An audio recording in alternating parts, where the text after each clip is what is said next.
Bénéfice aussi boyon sigwe kana chena lekule po meton le dandan me kodo to do me bodo ye igbo gamiton ero gamoni ko ba meton se ko itra ma meton le yo e ne do yiko gbangban gbegbe di seru mo je do ne gbe ni be yan zagbe so am legese azan foton no kule po go so so me jamele tegbe pe ye ko ma ton ko me vedo ye ton ganji en bonne et due forme mi c'est nous mi c'est gbe.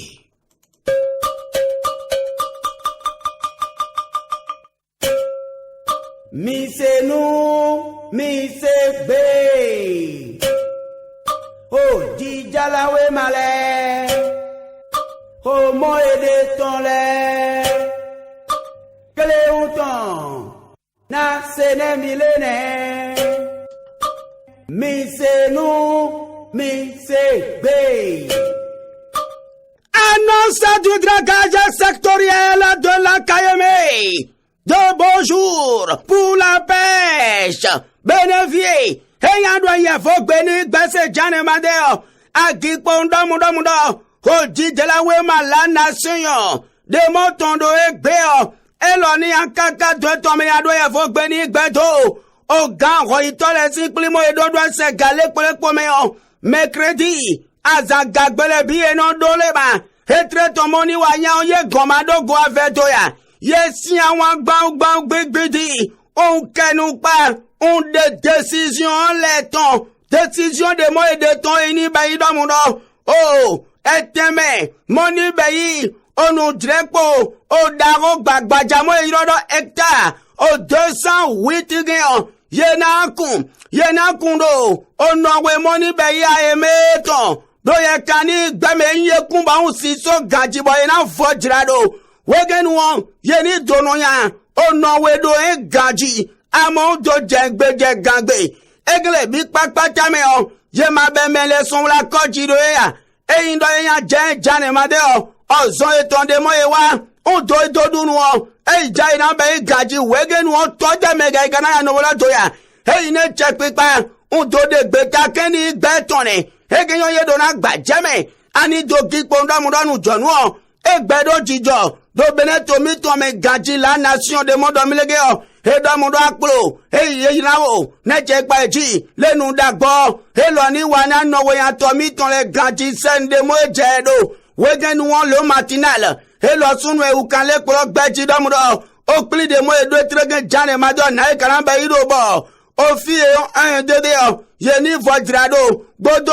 la koji go ti tengbe o amonu kunu jame ki pondo mundo e me de mo e beson o fi eyan gbọdọ̀ la koji gbole o na ka ikana be don do fo e temendo na enu egele ya o kwa moni be yi oliver ene nko yede gaji sande mo jedo amoye ni do jojo e mengele do ide mo e be se o ide na be ya do gaji enye ga be do ilo jane made o eme o ko jaye na gba na ya egele bi papata oku aton ye de gbangban gbegbidi matinalement hey matinalu mo tondo egbe o he do mundo ye do na gba jeme wegen we wa ya do ton me do mundo 853 unités d'habitation bénéficient de mesures d'accompagnement et check pipa na plan e do gaji bon adamachio hey ye na do na check pipa benetolo tona o zoni de mo zinge gaji egeyon ye madoa he ma jengbon lo pare pepe mewa aménagement de fieyon e wala koji près de 4 milliards pour reloger les familles affectées egeyon ye dona gba jemene o didrawe masu pomo ye nkenu padego e pe la cloche de montondo e beo e lo sun yan kaka de ton me gaji wu gen don nu boneji oni gba ma yan jamawa bon lo pare pepe me gba eji on mesure sociale en faveur des pêcheurs déplacés de Cotonou. Près de 3,5 milliards de francs CFA décaissés par le gouvernement. Et de quoi gagne ton bang à mon kunu jamais qui condamne et gagnons information ici. Boko didrawe male bimon kenu pas dégoma. Le grand quotidien néa. Dynamisme info néa. Yeme big pak patamo. Et mon événement précis néa. Ye kenu pas dégo gaji. La nation le soin. Et y'a kaka de tomé. On y a des informations ni béton gaji d'homme ye donak ba jamais. et ben le révélateur du jour, et mon ton de béo, et l'autre y a gaga, et ou quand les colloques béji y a donc gadjido, on nous dit béo, et y boni nous goji, aménagement au quartier ou la koji, les personnes affectées seront dédommagées, et gagnons, et même moi et décelé, y'en a un bon golonaï, y'en a golonaï, bodo kouakbo ganji, amo, y'en ni d'obéi, oui, wa et ton lait, et y domundo y madonne wa, amadona gibon, o ye kande pepe me ba, wegen ou fraternité moton do béo, et l'autre y a ou quand les colloques béji n'domundo nous boneji, o kwani béton nous go, et check pipado, un jeng beje gangbe, ye madonne wa madona gibon, o lok pa de pepe à mon bénéfice, gibon d'homme d'Assemblée nationale, et y a un gadjama giro et demeno, André Ogunlola, un béi d'homme là on a béi offre, zéro teto beneto tondo en Russie tomea, et gadonio, et memoni béyo we goton janaje, et teton domaine de l'Assemblée nationale ou un gandhi, wegen ou romari ko gualeo, hello, et l'ancien ou assemblée, de be gandhi bo, et la je, o André Ogunlola sien teme, bon soleil levant, de monton de béo, hello, y a kaka de tome, ou y a des betakani beton gandhi Assemblée nationale du Bénin, l'honorable romari ko guade, si a je sojo, et gagnons yeni a ou do donné, a maloni do kikondamdo, o nous jonuam, et bedo jijo dandango jidrawe malé volemo, on kenou pas dego, leader du journée, et l'osu y a kaka de tome, ou y a des takutona gandhi sende mojedo, on damdo, docteur Romarika, au Gouade, installé député ce jour, où il remplace André Ogunlola, nommé ambassadeur.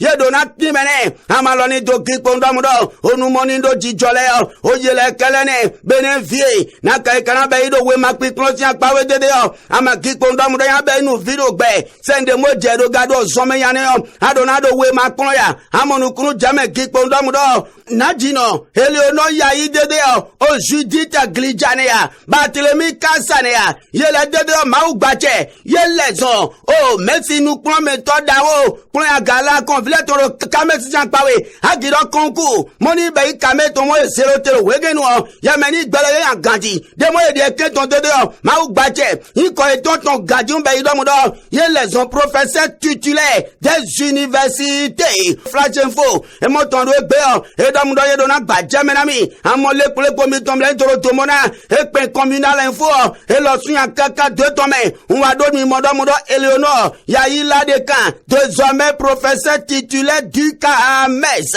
Et gagnant une dame de mende point we magade taguton, ye dona badjame gadi, amon le comité me le soule, mini doro domona gadi sende mojedo, fraternité nea, et en kaka de tome, on y a de ton bang big, on le chasse info, et l'oni wadi ou quand l'autre gadi domudo, de concours ni gbameo, amon nous kunu jame pondo yemoni bayi, professeur titulaire galéo, le collègue bâton ou point wele, ou amo Eleonor, la de Kanea, Rosine Worunea, Rogatien Tosunea, Judith Glidja, Nasiruba, Koharifari, Christian Roche Johnson, Bodo Barthélemy Kassa, Kakaje, Emele Vole Jibo, ou Eleni Leson, au professeur titulaire,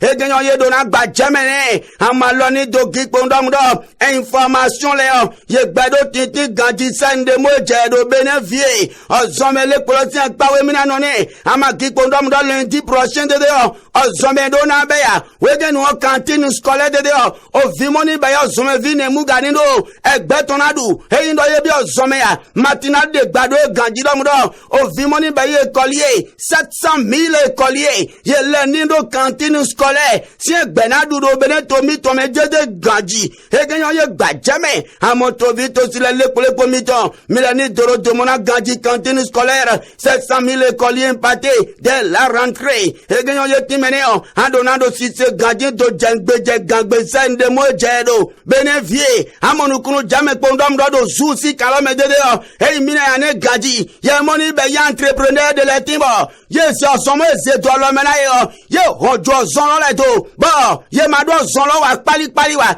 ye mo zolo wa mo wa ki pondom do tokon gamoni be zu ton dede ma u gbaje era dasina eta era dasina edom do ye moni be ya entrepreneur indélicat de mo ezio zondolo me do beko do zongo do jodo ma préfère mo ye wa sina e gajeji e ndo yi mo le ye ni ya u plan to aje zon le ji gbagba o adasina le gaji le matinali a 2 tomes abandon des chantiers dans le jour on les entrepreneurs indélicats dans le collimateur du préfet et gagnant ye dona gbajamene amaloni to ki pondom do information monitor do gbele adona do site gaji benefie oh egbeto le poton eye zedra ganpa mejegbi o do je ndegbo agi pondom do carnet de vaccination e gagnant bebe yega ebe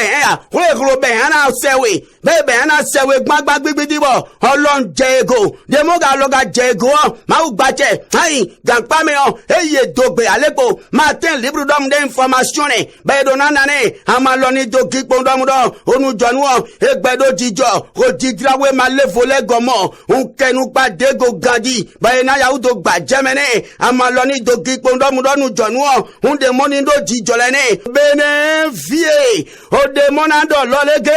e mayen de ki kwa dorona ko amo e ndo de wene o mako gbolo de pepe meno aki pondom do de pe mi ton le ko ne e lo gbo fiyan ti re gbondo ti ton gadi sen mo jero ache igbo fi mo gbo itan ofini gbe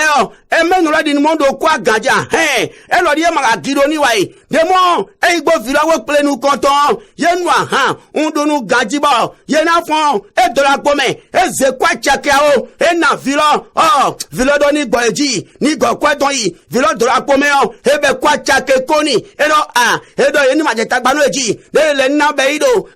de gba mi ton e je ozon ton gogbe e wa yi rendez-vous legbo ngo yi do go gi pondom do ye na fini gbe kwa chake kwa ton dada ye go si awon ngo dunu won ai e dola pome e na 25 vilo ni yeji leyin won ni gba o vilo do ni ye kwa don goji vilo dola pome ne o kwa po kan le o 50,000 ama mo do bi o double me ya ma u gbaje e di e wa je 3 o wa be do mo do na pe gbo vilo gbo e wa yan kwa don voisin ton money be yo ya ton gbe no si o kwa 100,000 chake kan we ko yan o giro e pe gbo vilo gbo ma u gbaje ye na yi apo kan we kro joni e di ero nu kundo